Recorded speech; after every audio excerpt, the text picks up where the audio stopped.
Hello, students. It's time to talk about Chapter 10, the shell and the glasses. Obviously, we are back to some concrete imagery with shell and glasses. Why are these the images at the beginning of the chapter? I think we know as we conclude the chapter. But let's start with dealing with the conscience. And that's what Golding is dealing with at the beginning of this chapter when we have Ralph, who is wrestling with the fact that he was part of a group that killed Simon. Piggy's not really wrestling with it, he's more denying it. And when Ralph says his name, he says Simon, Piggy is just like kind of solemn about it. But then on page 156, he says, Piggy, that was Simon. You said that before. Piggy, that was murder. You stop it, said Piggy shrilly. What good are you doing talking like that? So obviously we have a response from Piggy that he cannot deal with his conscience with the fact that he was in this circle of boys that killed Simon.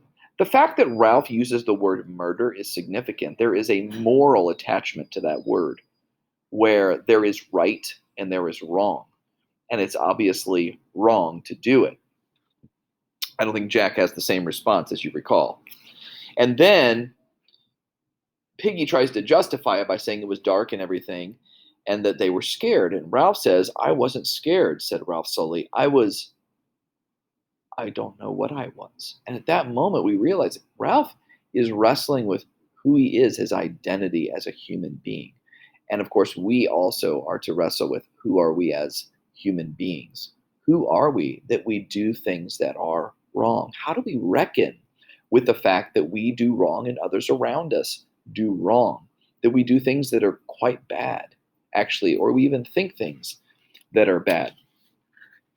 Piggy continues to try to justify it, and he says, hey, let's not tell Sam and Eric that we were there. We're going to hide it. And this is a very human condition to try to hide wrongdoing, to try to hide things that we think others would judge us about. And we find out that Sam and Eric are doing the same thing. They're trying to hide it too. Well, we were in the forest, they're very much saying. We left the party early. And Piggy and Ralph say, oh, yeah, we did too. We were really tired.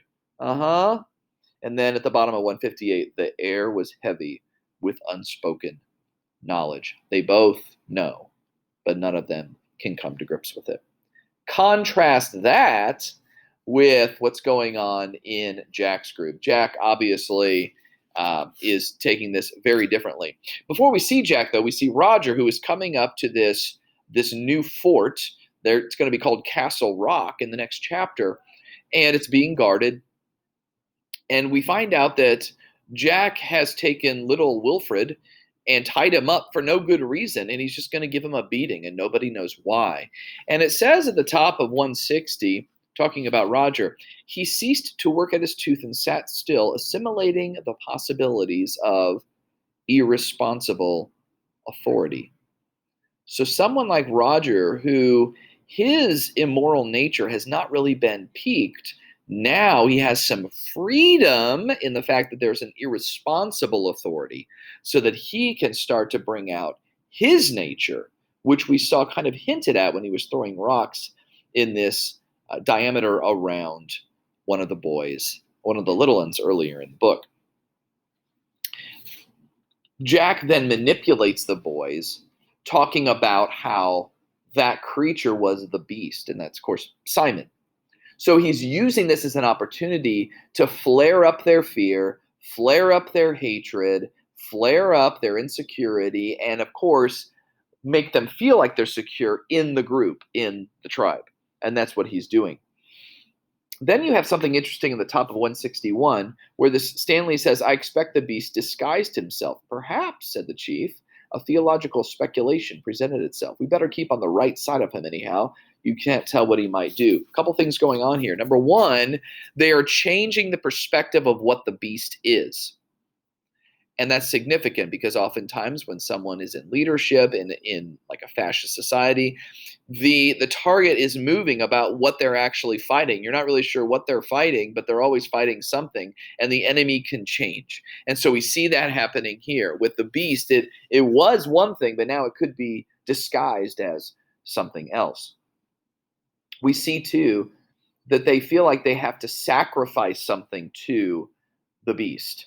And that's why it says theological here. This is a religious connotation that you sacrifice something in order to appease the gods. And this has been going on uh, really for a long, long time, all the way back in ancient religions. Then you have the fight here. The boys are going to bed. They realize that, hey, fire can be used for warmth as well as for rescue, and they realize that. And they're all going to bed, and then Jack and a few of the other boys come from the other tribe and they attack. And so you have, as they're attacking, the boys start fighting, but you realize by the end of the chapter they were fighting themselves because Ralph got kicked where it hurts, and Ralph was punching and making someone bleed, and it turns out they were just fighting each other, all the while Jack was easily getting the glasses and walking away. And interesting that, of course, he went for the glasses rather than the conch. And you see on page 168, very important, the conch still glimmering by the chief's seat. He gazed for a moment or two, then went back to Piggy. This is Ralph. They didn't take the conch. I know, they didn't come for the conch. They came for something else. Ralph, what am I going to do? So Ralph is surprised that they didn't go after the conch. This is significant, obviously, and you can maybe guess or surmise why this might be significant, that Jack is not interested in the conch. He's interested in the glasses. So what's the purpose of this chapter? Why is it there? Number one is to juxtapose. That's to put side by side in order to contrast the two camps or the two tribes. And we see that there's a major difference now in the way that Jack is developing his tribe. There is torture for no particular reason. One might call it bullying. There is someone on guard. There is strict obedience expected. And there is now a desire to attack the other tribe. So, and to create an enemy that they are all against. This is very different from when Ralph was in charge on his side of the island. There's a wrestling of the conscience in this chapter. We talked about that. The conscience is that little voice that tells you what's right and wrong.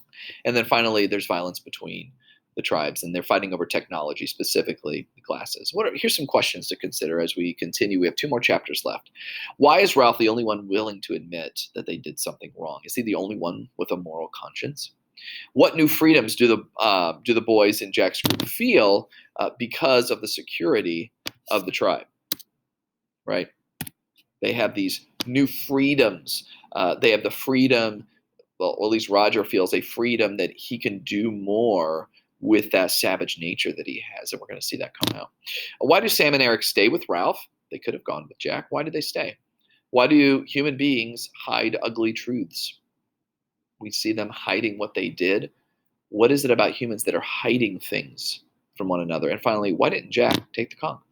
He could have, very easily. Why did he only take the glasses? Good questions. I hope you enjoy reading the rest of the book. I'm sure at this point you're wondering, like, what's going to happen now? Because they don't have fire. They're going to have to interact with Jack's group again. How's that going to play out? We shall see, and we'll see what William Golding is doing in the midst of this story.